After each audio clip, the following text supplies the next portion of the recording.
Shortcut মুরগির মাংস রান্না আর এক আইটেম দিয়ে 2 আইটেম করছি।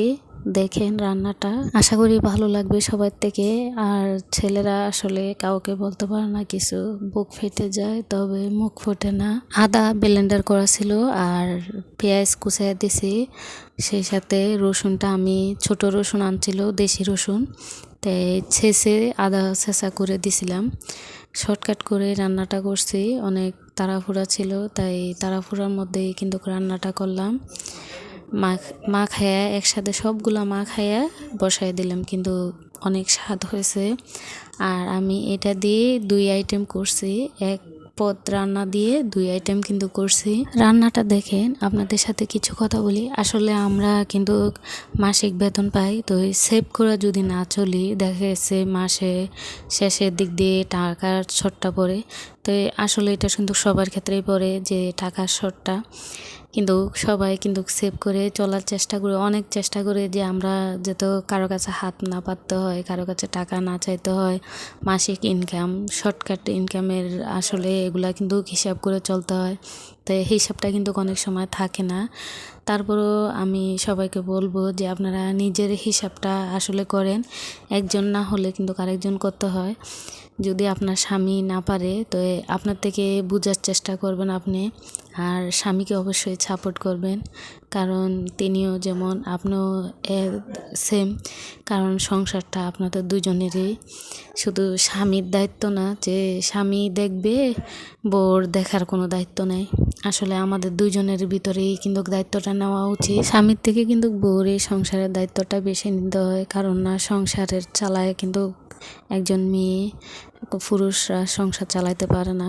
কারণ যতই কিছু হোক, পুরুষরা কিন্তু সংসারের দায়িত্বটা নিতে পারে না। ওরা বাহিরের দায়িত্বটা ঠিকই নেয়, কিন্তু সংসারের দায়িত্বটা নিতে পারে না। আর আমরা সব সময় কিন্তু সংসারের দায়িত্বের জন্য বা কোনো একটা কিছুর জন্য ছেলেদেরকে খুব সহজে দোষারোপ করতে পারি, কিন্তু আসলে যে ছেলেরা দোষী তা নয়। এদের জিনিসগুলো বোঝা উচিত আমাদের থেকে, কারণ না ওরা সব সময় বলি যে আমি চিল্লাচিল্লি করি, বা আমি দেখে আসছি আমার মাও চিল্লাচিল্লি করে, সব সময় বলে যে সংসারে এসে কিছুই পায় না। আমিও কিন্তু মাঝে মধ্যে আগে বলতাম যে তোমার সংসারে এসে তুমি আমাকে কি দিছো, তো এগুলাকে নিয়ে কিন্তু আমি অনেক সময় অনেক কথা বলতাম। তো প্রায় নিজেকে প্রশ্ন করলাম, বা নিজের প্রতি একটা ঢুকালাম যে মাথার ভিতরে, যে আসলে ওকে বলতে পারি যে তুমি আমার জন্য কি করছো, বা আমাদের জন্য কি করছো, সবার জন্য কি করছো, এটা বলি।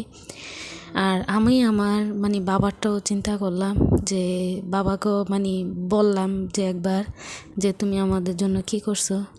কিন্তু আসলে যে আমরা যে বলি, বাবাকে বললাম বা স্বামীকে বললাম, সে সবাইকেই বললাম, কিন্তু আসলে কিন্তু তারা কি আমাদের জন্য কিছুই করে না?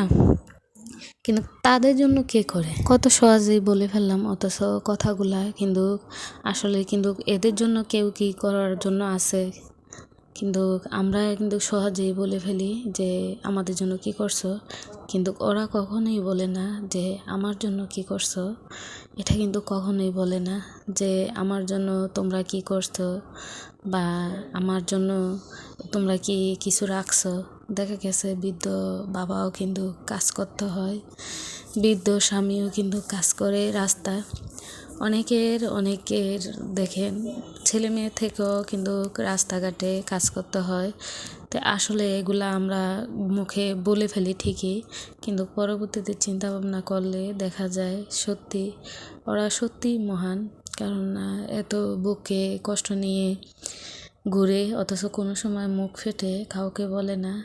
আর যদিও বলে, কাউকে কান্না করে দেখাইতে পারে না। আমরা কিন্তু মেয়েরা খুব সহজেই কান্না করতে পারি, কান্না করে সবাইকে বলতে পারি, আর স্বামীকেও কিন্তু কান্না করে দেখাইতে পারি। ওরাও কিন্তু দেখে, ওরা আমাদের কষ্টগুলো কিন্তু সহ্য করতে পারে না, কিন্তু আমরা ঠিকই সহ্য করি, মনে হয় কিছু করার নাই।